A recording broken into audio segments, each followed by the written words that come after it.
هلو يا حلوين، ازيكم؟ وحشتوني قوي. النهارده بقى جايبه لكم حاجه للبشره كل البنات بتبقى محتاجاها. النهارده جبت لكم منتج جديد اسمه ريجينكس. ريجينكس يا بنات عارفين ريجينكس طبعا غني عن التعريف.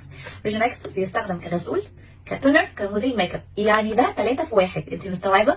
عايزه اقول لك حاجه، هو كمان بيبقى لو في اي حبوب اي عيوب في البشره مع الاستمراريه بتقل جدا.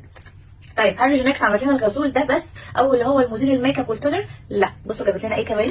جابت لنا السيرم بتاع البشره. سيرم البشره ده يا بنات حقيقي انا بصوا هحط لكم فيديو وانا بجرب الحاجه.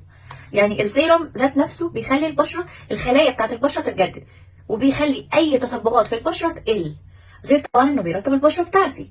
فالحاجات دي انا عايزه اقول للبنات ان انت لازم تمشي عليها.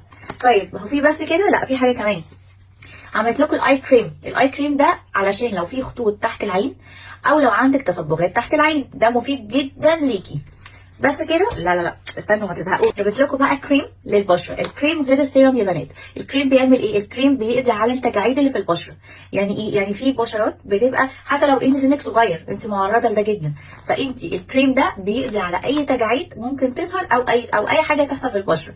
طيب الحاجات الاربع حاجات دول لازم نستخدمهم؟ لازم تستخدميهم، علشان انا هجربهم قدامكم، هوريكم النتيجه الفعاله بتاعتهم وهتتبسطوا قوي.